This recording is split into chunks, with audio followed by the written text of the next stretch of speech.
हाम्रो बाँसघारी हाम्रो खरबारी यस्तो राम्रो घाँस छ, कति राम्रो घाँस छ। यो बारी पहिला चाहिँ मकै फल्ने बारी, कोदो फल्ने बारी। अब यो रूपमा आइपुग्यो, के गर्नु, ठिकै छ। बारीको बिचमा यत्रो पुङ्गेको बुटो भएछ। बारीको बिचमा छेउमा भएका लिमसहरू पुरै बारीको ठ्याक्कै बिचमा आइपुगे। यसरी यस्तो रूप भयो बारी। हामी टाढा भइयो र यो घर परिवारलाई, आमालाई देखाउँला भनेर खिचेको हो यो। अरे लेमसहरू, लेमसका घारा कति छन्, यसको उपभोग कसरी गर्ने हो खै। बारीभरि लेमस भयो, माथि पनि लेमस, कुनामा पनि लेमस, तल पनि लेमस, जताततै लेमस। हो तलतिरको खरबारी उस्तै छ, यस्तो अवस्था छ। सबै चिज यस्तो छ, के गर्ने। यो घाँसले कति मिठो मान्दा हुन्, भैँसी पालेर कृषि गर्ने हो भने यस्तो छ तरिका। ठिकै छ। जग्गा जमिनले सराप नदियोस्, भूमिले आशीर्वाद दिइराखोस्। बाँसको उपभोग गर्न पाए पनि हुन्थ्यो। अब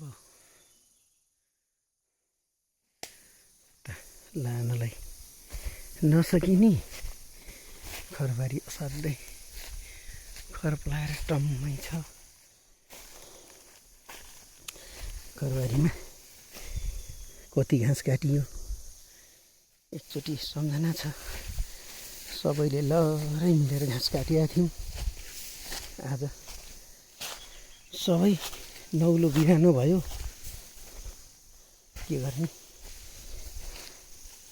अब काप्रो सुकेछ,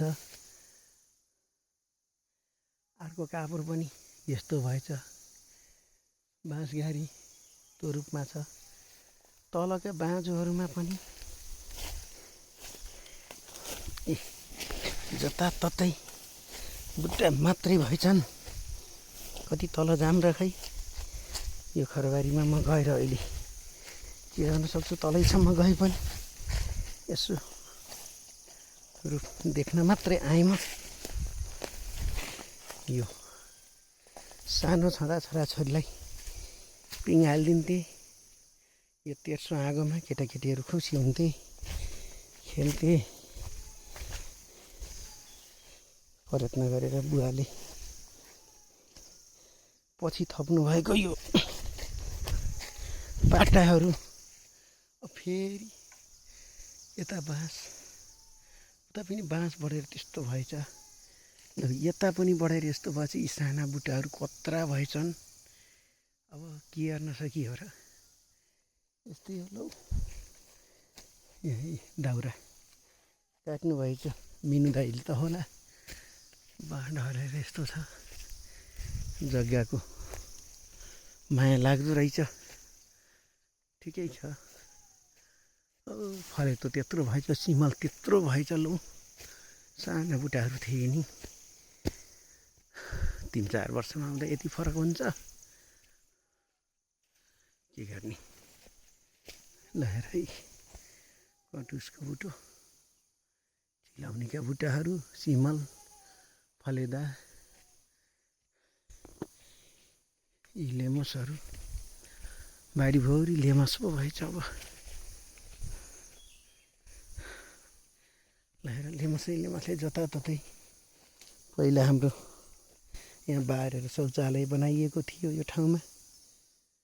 अहिले यहीँ यो फलेदाको बुटो पनि के गर्नु र खै आफू यहाँ भइएन कसैलाई बिक्री गरे बरु हुन्थ्यो कि यता यस्तै बुटाहरू बढेका छन् जताततै मेरो सम्पत्ति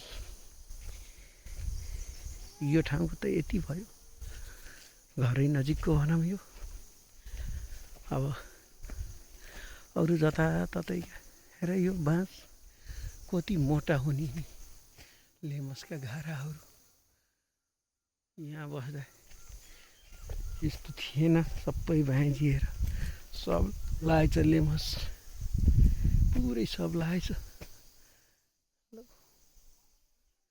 यतै अमिलोको बुटो रहेछ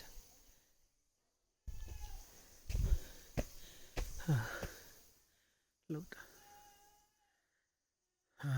जननी जन्मभूमिश्च स्वर्गादपि गरीयसी